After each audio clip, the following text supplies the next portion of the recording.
Почитувани гледачи, добро вечер. Визави на програмата на Канал ВИС. Во ова издание на емисијата Визави или ова издание го посветуваме на трибината кој што се одржа во Дојран во однос на состојбите и предизвиците со Дојранското езеро.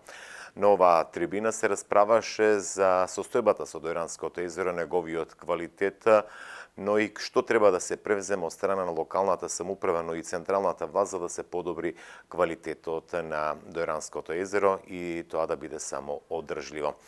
На трибината учествува и повеќе експерти пред се од Центарот за јавно здравје, Хидробиолошкиот завод или и Институтот од Охрид, кои што дадоа своји мислења и видувања за и околу квалитетот на Дојранското езеро, бидејќи во изминатиот период континуирано имаше реакција од јавност за квалитетот на езерото. Во овој издание на емисијата Визави толкому за и околу состојбите и предизвиците со Дојранското езеро. Она што сакам да го кажам на почетокот е дека како општина секогаш сме тука без разлика дали се работи за добро или за лошо, секогаш сме заедно со граѓаните и заедно ќе ги решаваме тие проблеми. Овде стоиме исправено и сакаме да го кажеме сето она што се случува и она што планираме во иднина да го правиме. Неодамна,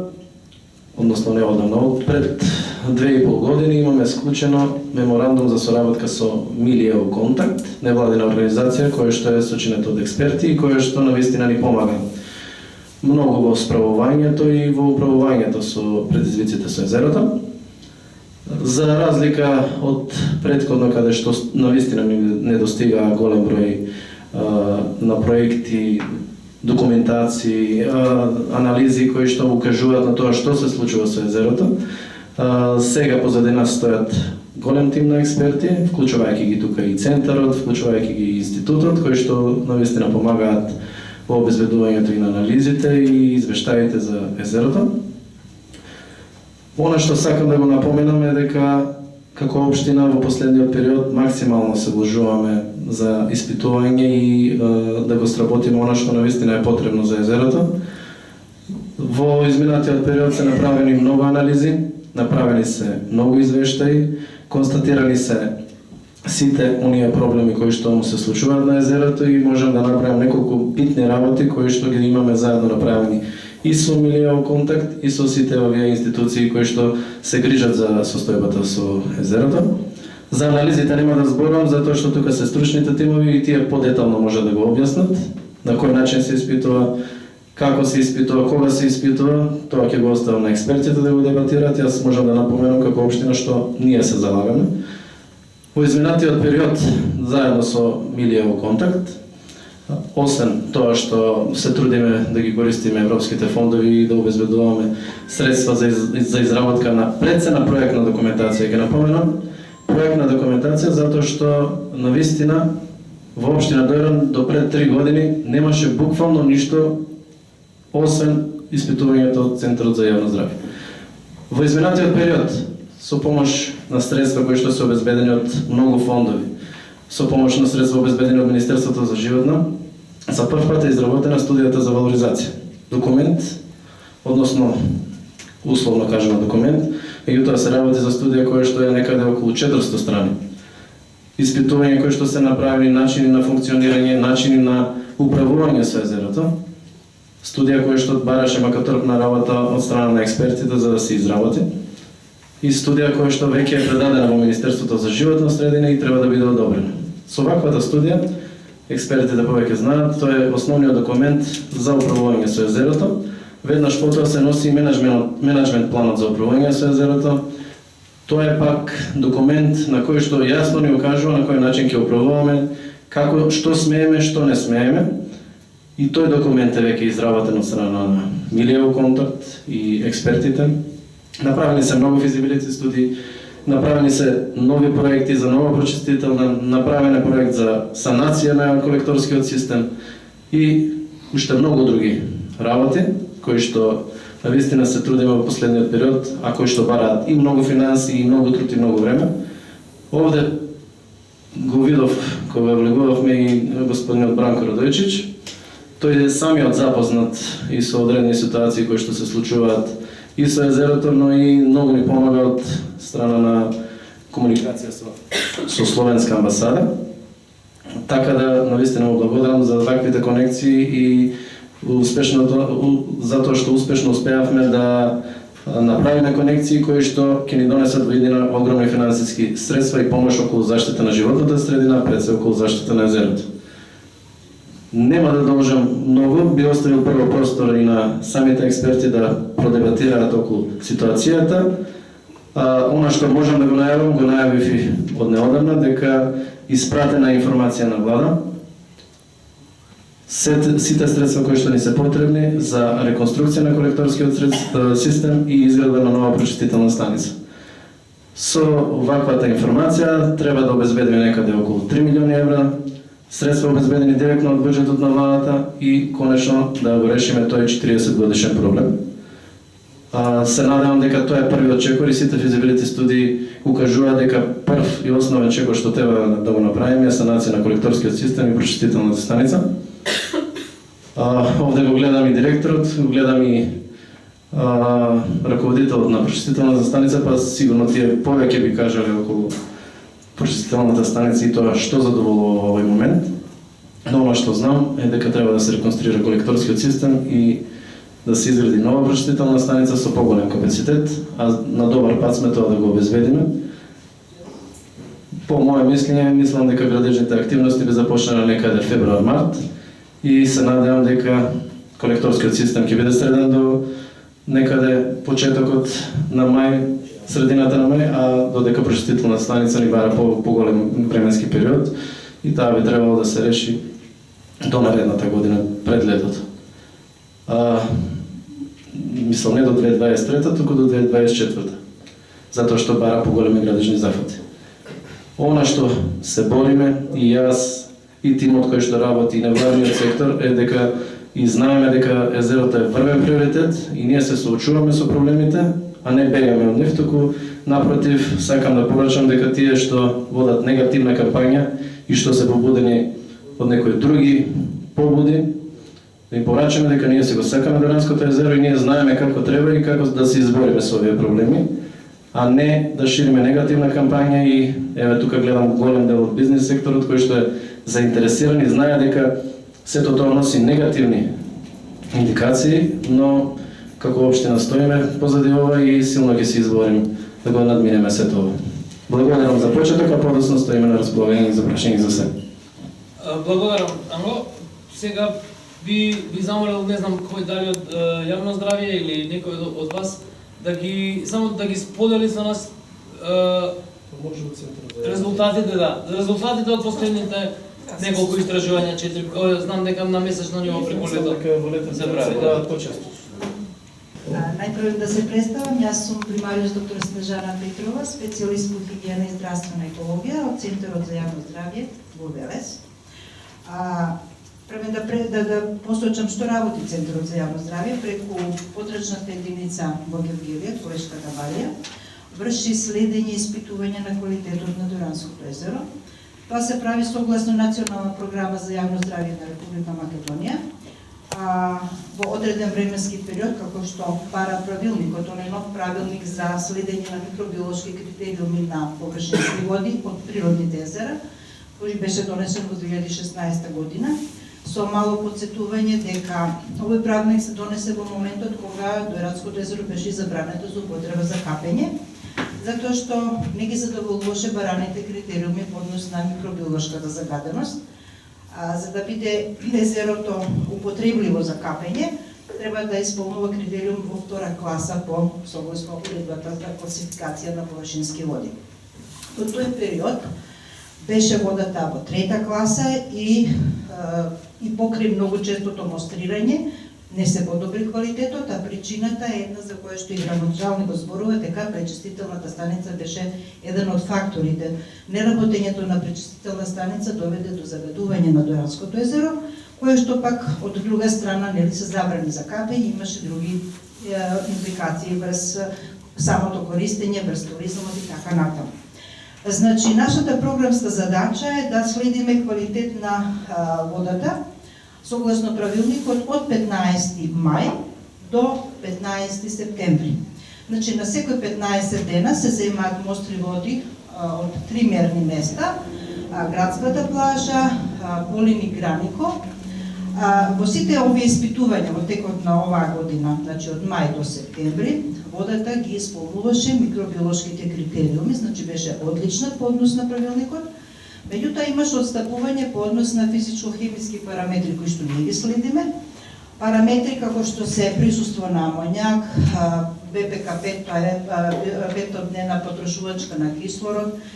Сето тоа е, мислам, индикатори се на присуство на органски материи.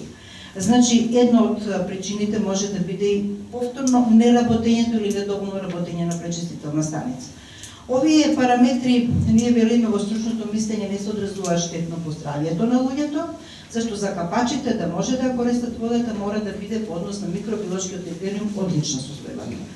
Меѓутоа, самиот факт што веќе отстапуваат овие физичко-хемиски параметри, а може да се надминат, да биде водата како што треба и во однос на овие физичко-хемиски параметри, главниот адут за добра квалитет на водата би било пречистителната станица. Значи, тоа е оно што можам да го споделам со вас, нема да ви кажам бројки од до, меѓутоа, еве, физичко-хемиските параметри што стапуваат се во 3-4 класа, микробиолошкиот критериум одлична, препораката останува. Значи, пречистителните станици да си ја добијат вистинската улога и функција. И уште една напомена, ќе бидам кратка, до градоначалникот и така. Овие програмски задачи се од 15 мај до 15 септември. Значи, ние во тој временски период ги земаме кога водата се користи за капење. Меѓутоа, добро е да се следи квалитетот и надвор од сезоната за капење. Зошто? Затоа што тогаш може пречистителна станица да нема струја или да не работи, па тогаш водата да ни биде многу загадена. А ние тогаш не ја испитуваме. И затоа општината треба да направи напор, како што се случува во Велес, во нашето езеро Младост, кое што нели е вештачка акумулација, меѓутоа општината се труди покрај нашите испитувања, правиме дополнителни анализи со голем број на мерни места, во повеќе месеци од годината и така натаму, чисто за да се има континуитет на квалитетот на водата во текот на целата година. Тоа би била така укратко да кажам, ако треба нешто по тоа да се слуша. Благодарам токму. Пред да ги прокоментираат нашите гости резултатите, имам само истата забелешка, сакав јас да прашам дали е можно да се прават почесто и во зимскиот период, да видиме каква е. Тоа статува на обследување. Да, мислам дека би било и корисно, и паметно, и ќе даде вистинска слика. Сакам да ја поздравам ова иницијатива. Стварно е добро што почнува вака и треба да продолжи вака со сите активности стварно за заштита на Дојранското езеро. Јас сум од научно-филолошки завод Охрид, оделение за микробиологија, професор доктор. Цел живот работам на микробиологија, за разлика од колешките, значи работам и санитарна и еколошка микробиологија, од повеќе аспекти ги работиме. Анализите на водата и на седиментот. Сме работеле порано како научна установа, имавме проекти што сме работеле проблемот на загадување на големите езера во Македонија. Сме долги години на Дојранско езеро сме работеле покрај Песпанско и Охридско езеро. И сме работеле не само во летниот период, сме работеле и зима, и пролет, и лето, и есен, и вода, и седименти. За жал сега со приликите што се случуваат последниве години, не сме во можности како научна буџетска институција да вршиме некои континуирани истражувања, но нас работиме на Охрид, работиме интензивно сега на Приспан и мора на сите да ни е јасно дека природните езера, значи нормално процес на старење или на изумирање е природен процес. Охридско е олиготрофно, сиромашно со органски материи, богато со кислород, сиромашно со бактерии, со исклучок на некои локалитети. Преспа е мезотрофно, значи има средно органски материи. до Иранско езеро, сите значи сме свесни дека тоа е еутрофно. Значи не само човекот како фактор кој што го забрзува тоа загадување и старење, и по природниот процес на езерото со самата вегетација, со живите организми, значи процес на старење, на изумирање нивно, и сето тоа е збирна органска материја, која што се случува.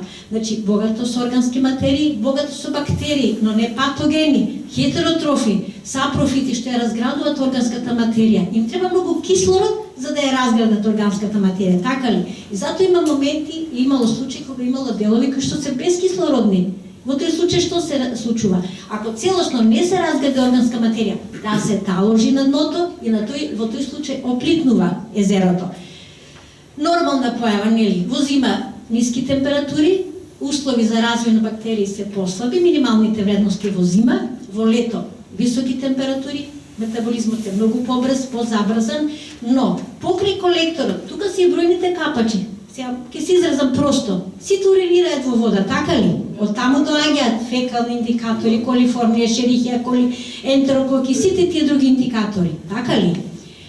Не знам дали имало од јавно здравје или дали имало луѓе што се пожалиле на кожни инфекции, на некои други, на диареи, на повраќање на такви работи. Значи можело тоа да се случи. Но грижата за езерово треба да е целосна пред цел населението. Значи не само колекторските отпадни води, има нели земјоделски површини по крајот, па третирање на почвата, третирање на растенијата, после поројни дождови сето тоа влегува во водата, накнадно се загадува. Сега има полна вегетација по крајот на езерото. Значи, дали има можност после некои бранови таа изумрена вегетација да се исвали на брегот, па потоа механички да се отсрни некоја загриженост до градоначалникот? Дали имате некакво чистење на сиот тој изумрен растителен материјал?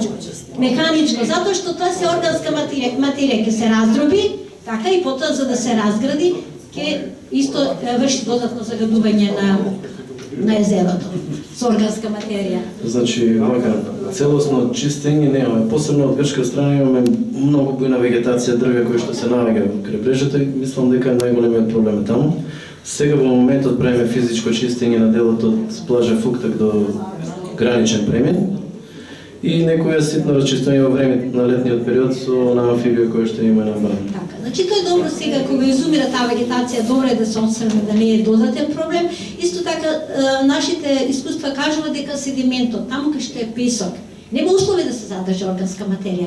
Таму е почисто, сиромашно со бактерии, има филтрација, ама таму, да, каде што има тиња, милесто, значи тука нема доволно кислород, нема нели струење и доаѓа до побрзо таложење на органските материи и значи тие се еден голем причинител за оплитнување на езерото. Да не ги спомнувам нели сите други ред фактори, нели јавото дали функционира, колку езерото се напојува со додатно количини на вода, колку се испушта од езерото, колку се користи, па и климатските промени, нели испарување и сето тоа дождливи, има, нема дожд, снег и така натаму. Доктор Елизавета Вилјанска-Сарафиловска од јавната научна установа Хидробиолошки завод од Охрид. Оделение за физичко-хемиски истражувања. Така и почнуваме. Значи, во нашата институција екзистираат 10 оделенија. Почнувајќи од оделението за физичко-хемиски истражувања, оделение за микробиолошки истражувања, оделение за зоопланктон и фитопланктон, оделение за макрофитска вегетација, односно хидроботаника, би ги набројала сите, оделение за фауна на дно, молекуларна биологија, циклинидна фауна, салмонидна фауна и паразити, односно болести на риби. Само да ги наброиме вака, се доста оделенија, но во сите тие оделенија функционираат затоа што постои обучен кадар, кој што, исполнувајќи ги своите задачи, дава комплетна слика на екосистемот, на водниот екосистем, кој што е предмет на истражување. Јавната научна установа Хидробиолошки завод, основната дејност представува испитувањето на површинските води, квалитетот на водата на површинските води, пред се на природните езера, Охридското, Преспанското и Дојранското, сите акумулации, реки, рибници и така натака. Кога зборуваме за би се надоврзала на изложувањето од мојата колешка за природниот процес на старењето на екосистемите, односно познато како процес на еутрофикација. Мораме да напомениме дека од самото создавање на еден екосистем започнува неговиот процес на старење. Но тоа старење, односно процесот на еутрофикација, токму човекот како фактор допринесува за неговото забрзано старење, што се случува и во нашиот пример, односно во нашиот случај со Дојранското езеро. Кога имаме конгреси, трибини или, да речам, посета на студенти, ученици, кога изложуваме за значењето на квалитетот на водата и кога правиме споредба помеѓу природните езера кои што се во нашата држава, можеме да кажеме дека постои еден школски пример за олиготрофно, мезотрофно и еутрофно езеро во нашата држава. Односно, Плиското езеро, кое што представува олиготрофен, стабилен систем, акватичен екосистем, поради повеќе фактори, поради неговата длабочина, поради неговата снабденост со чиста вода, езерска вода, има голем изворска вода, има голем степен на самопрочистување. За разлика од Дојранското езеро, кое што, како што и во денешната дискусија кажавме, дека мал е приливот на свежа вода, која што го храни езерото. Значи, доколку би го имале тој прилив на свежа вода, која што ќе биде со квалитет од прва класа, тогаш би била состојбата далеку подобра и поинаква од ова што ја имаме сега. Но тоа што е, она што го имаме, да го зачуваме, да го подобриме, за кое што ќе треба навистина да има долг процес, а за да започне тој процес, треба да има една добра стратегија. Значи, стратегијата треба да биде добра основа за кои мерки треба, односно кои чекори треба да се превземат, за да се дојде до тие мерки. Значи, прво да се лоцираат проблемите, кои што во голема мера се веќе лоцирани, но зборуваме факторите, параметрите кои што веќе ги спомнавте, со оглед на тоа што и ние сме вршили истражувања, да, пред се е проблем нутриентното оптоварување. Нутриентното оптоварување на Дојранското езеро представува факторот кој што допринесува за зголемената продукција. Значи, зголемената продукција на алгите, односно сите фактори кои што понатака водат до формирањето на таа скрама, односно превлака на површината од езерото и намалувањето на прозрачноста, продирањето на светлината во езерото, формирањето на аксичните услови. Тие фактори влијат понатака врз целокупниот жив свет кој што вирее во езерото, односно последиците кои што можат да настанат по однос на неговото функционирање. Би сакала да кажам дека во однос на мерките кои што треба да се превземат, треба една стартна точка. Стратегија, формирање на програма за мониторинг, спроведување на мониторинг, односно пратење, следење на состојбата со водата во Дојранското езеро. Само секунда, една ќе ве прекинам. Почитувана доктор Велјановска, ни треба ли нешто екстра да се прави од анализи или е доволно ова што го прави регуларно и редовно Центарот за јавно здравје? Зборуваме, значи, за програма за мониторинг, програма за следење на состојбата. Ги вклучува, ние кажавме дека екзистираат, значи, 10 оделенија кои што сите оделенија може да дадат свој допринос како од моменталната состојба, идентификување на проблемите во моменталната состојба, кои што ги даваат најбрзите индикатори, микробиолошките, физичко-хемиските, зоопланктон, фитопланктон, до понатака кои што се до највисокиот врв на пирамидата, односно до рибите. Ставила понатака за колегата доктор Талевски, и јас би кажала само дека таа мониторинг програма најпрво би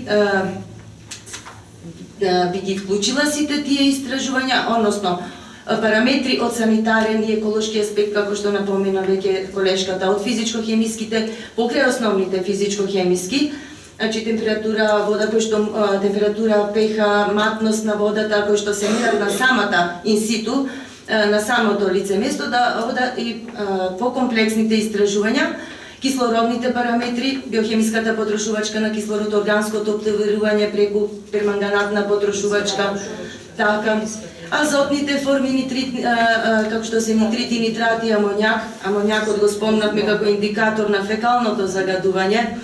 Исто така и вкупниот азот, а и фосфорните форми, односно и фосфорот кој што представува еден од потенцијалните елементи за забрзаниот процес на еутрофикација. Тој параметар не е зголемен и фосфорот. И фосфорот. Точно поради тоа, затоа што и нашите истражувања покажуваат дека присметувајќи го индексот на трофичка состојба, кој што представува нумеричка вредност, укажува всушност дека е веќе во еутрофна состојба самото езеро, посебно во различните сезони. Затоа што, како што веќе и се напомена, во зимскиот период имаме намалена активност микробиолошка, нормално дека и резултатите ќе бидат далеку поразлични од летниот период, кога имаме зголемена активност микробиолошка, зголемена нутриентна концентрација, зголемена и фреквенција на туристите, кои што може да видат како еден од причинителите за таквата состојба, за додатното загадување.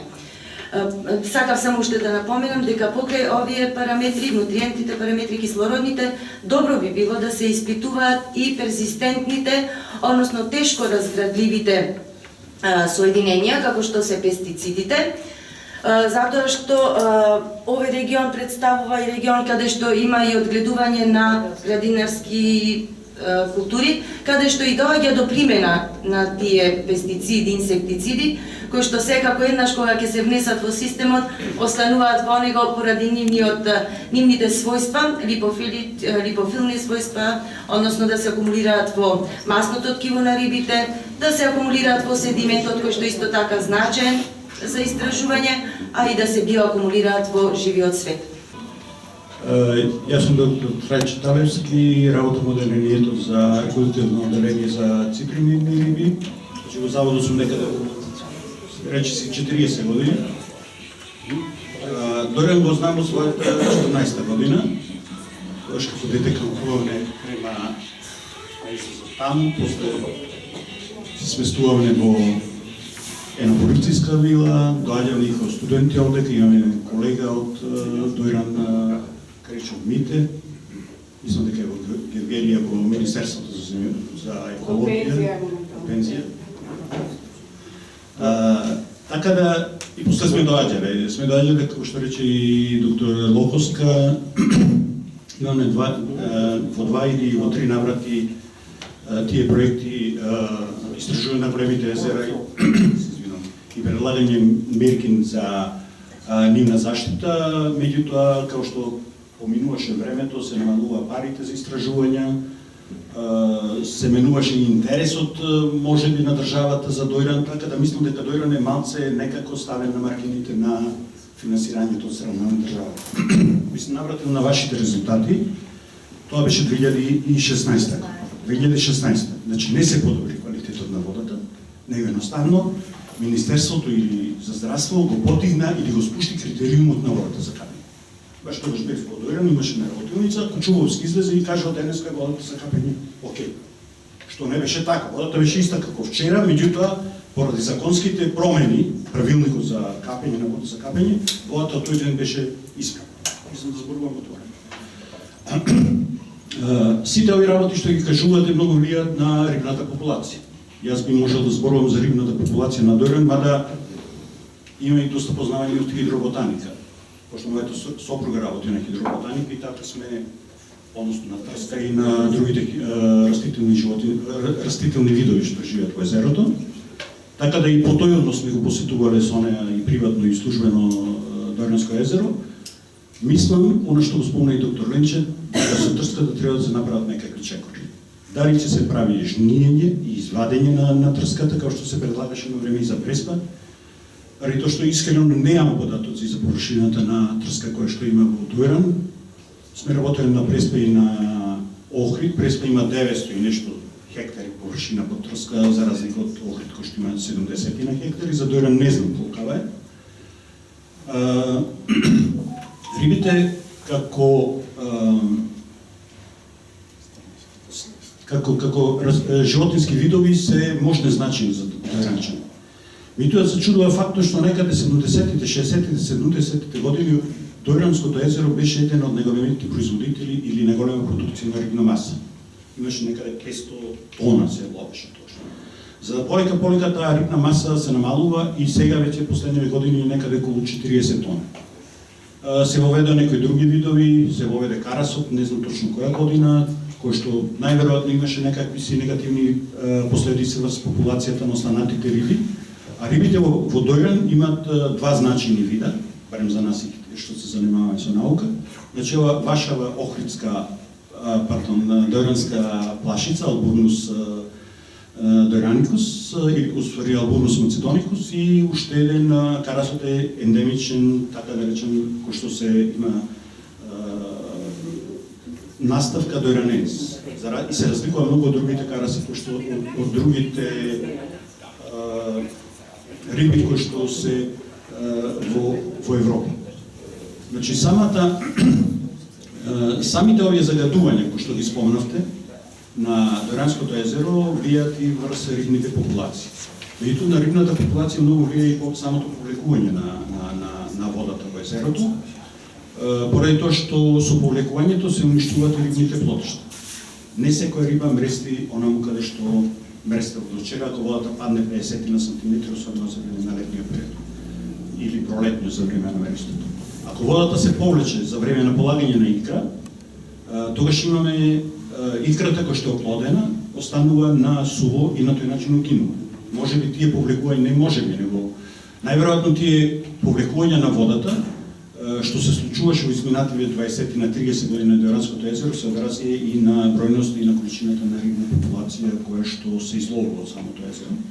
Така за да падне популацијата 10 пати да биде помала, мора да има некои многу лоши услови за живење на самите рибни популации.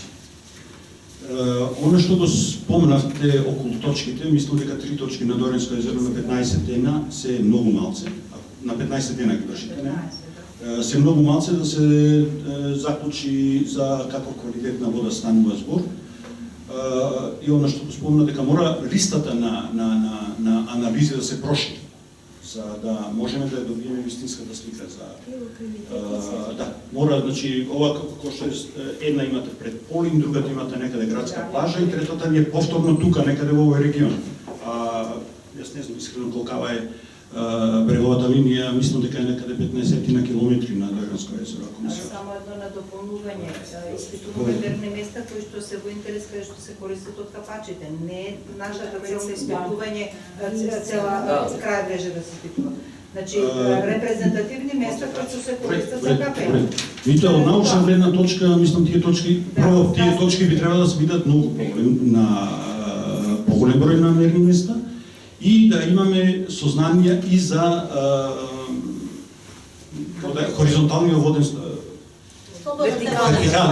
вертикалниот воден сток, да видиме колку е кислород, да речеме, на површина, на 5, на 10 метри, на 10 метри, дојде најверојатно во моментов и нема, и тоа е на 3, 6 и 8 метри, да речеме, некои такви длабочини, да видиме дали на одредени места имаме безкислородни зони во Дојранско езеро. Најверојатно има. А тие безкислородни зони доведуваат до угинување на животните кои што живеат на дното, значи до целата фауна на дно, кој што па негативно се одразува на сите оние рибни популации кои што се хранат со нив. Така да една од причините може да биде тоа. Значи потребно е едно долгорочно континуирано истражување на Дојранското езеро, комплексно, она што го рекоја искрено ние како институт доставивме до Министерството за наука проект, меѓутоа за жал не беше isfinansиран за Дојранско езеро, беше имунолошки истражување на Дојранско езеро, во кој што беа офатени сите лаборатории кои што работат во хидробиолошки завод, од квалитет на вода, микробиологија, физичко-хемиски карактеристики на вода, со сите оние параметри што влегуваат, што ги работат колегите од тоа одделение, па преку хидроботаниката, истражување на појасите на трска, фауна на дно, рибарската популација и така да најверојатно еден таков добар проект кој што би го поддржала и државата или некои други фондови би ни помогнали или би ни ја дале вистинската состојба со Дојранското езеро. Вака сега ние дискутирам врз основа на податоци кои што не се Прво, тоа се свежи податоци, најверојатно тоа се податоци од тоа лето, што ги презентиравте. Меѓутоа, тоа се податоци сепак недоволни за да се свати и да се сознае состојбата со Деранското езеро. Почитувани, тоа беше емисијата Визави, во кој што ги пренесовме сите излагања на градоначалникот на Доиран, но и експертите или представниците од Центарот за јавно здравје од Велеса, но и професори и доктори кои што се вклучени за контрола на квалитетот на водата на Доиранскиот езеро, како што беа од Институтот и Хидробиолошкиот завод од Охрид. Ви посакуваме секое добро, пријатно.